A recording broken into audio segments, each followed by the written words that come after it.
They say every workplace has its politics. But no one talks about the fear. The kind that clings to your spine when your manager slams a baseball bat against the hood of your car. Yeah, that happened. People talk about workplace harassment like it's passive. Whispers, sarcasm, emails. But what happens when it becomes a weapon in plain sight? When the guy holding your performance review is also the guy threatening to shatter your skull? People think harassment is just words. But intimidation? That's a whole different beast. Welcome to Uplifting Moral Stories, stories that heal, inspire, and empower. My name is Marcus. I wasn't always brave. I wasn't always the guy who stood up and changed company policy. But today, I mentor new hires. People call me a hero. Funny thing is, the man who once tried to break me was the reason I found my purpose. But before the victory, before the tribunal, before the applause, there was silence and a whole lot of fear. Let me take you back to how it all began. Back then, I was just another face in the cubicle sea. Quiet, efficient. The yes man? I didn't want trouble. I just wanted to do my job. My department head? His name was Brett. Think high school jock who never grew out of it. Loud, intimidating. Fake smiles for the execs, fists for the rest of us. We all knew it. The tension when he walked in, the way people stopped laughing. How eyes dropped to keyboards. Brett didn't give feedback. He gave ultimatums. He ruled with fear. And for a while, I stayed invisible. Until one Friday, the printer jammed. I tried to fix it. Apparently, that was my first mistake. Who told you to touch that? He barked, slamming his hand on my desk. Everyone froze. I muttered. Just trying to help. He leaned in. Too close. You don't help around here, Marcus. You obey. Got it? That's when I first saw it. The rage behind his eyes. And the bat leaning against his glass office wall. I laughed nervously. But inside, something cracked. The break room used to be safe. A place for coffee, small talk, breathing. Not anymore. That Monday, I walked in and two coworkers fell silent. Maya and Jonah. Good people. They exchanged a look. Then Jonah said, "You okay, man?" I nodded. He pressed. "Heard about Friday. Just be careful." Maya whispered, "He's done worse.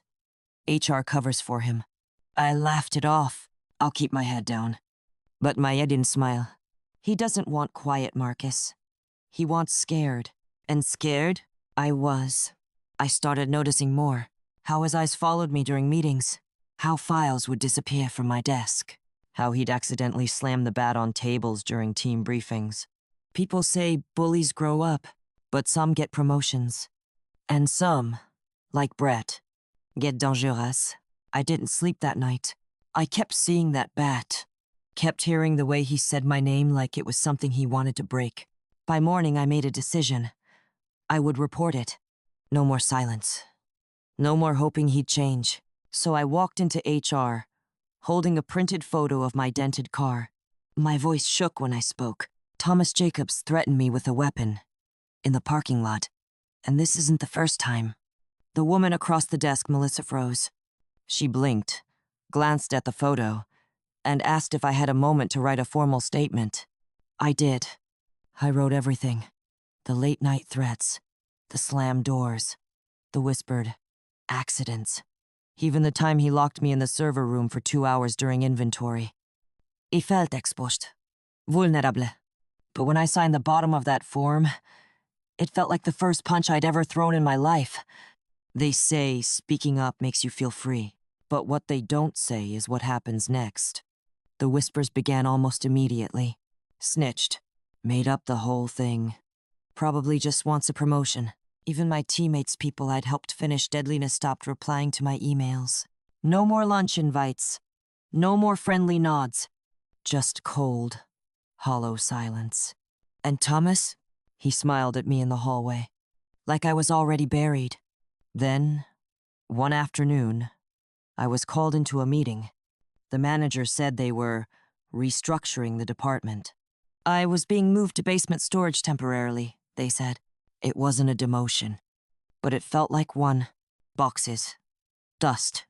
No windows. Still, I showed up. Every day. Because I wasn't going to let him win.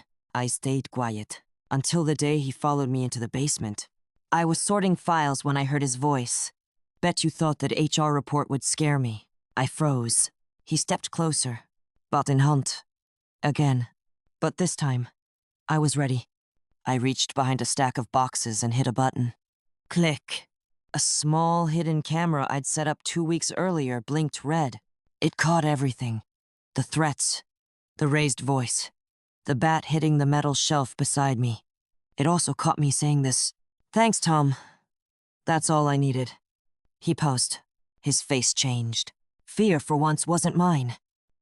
The day of the tribunal arrived. Conference room, legal team, a panel of executives, HR reps, and a third-party investigator. I was the last to speak.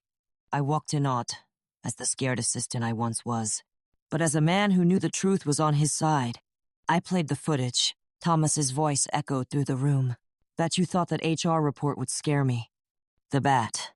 The threats. My calm response. The room went silent. He tried to deny it. Said it was a joke. That I was taking things too seriously. But no one was laughing. When they asked if I had anything to add, I said this. I didn't come here to ruin anyone's career. I came here to protect mine. 1 week later, I got the call. Thomas Jacobs had been terminated. Not just fired, blacklisted. His behavior deemed gross misconduct. And me? I was offered my old position back, with a raise and formal apology from management. But he didn't smile. Not right away. Because justice isn't a moment, it's a movement. And I wasn't done yet. I requested a meeting with senior leadership. I told them my story wasn't just about me. I showed them anonymous stories from other workers, people who had suffered in silence too. And I proposed something radical. A zero-tolerance, anti-harassment policy. Mandatory bystander training. Whistleblower protections. Anonymous reporting systems. To my surprise, they listened. 3 months later, the company rolled out the new policy. My name wasn't on the paperwork, but everyone knew. Now, I work with HR, not as a victim, not as a witness, but as a mentor. Every quarter, I speak to new hires. I tell them the truth. You don't have to be loud to be brave. You just have to speak. I still see that basement sometimes in my dreams. The bat, the silence, the fear. But I also see what came after. A workplace where people feel safe. Where standing up doesn't mean standing alone. That's my story. He threatened me with a bat, but I had the law on my side.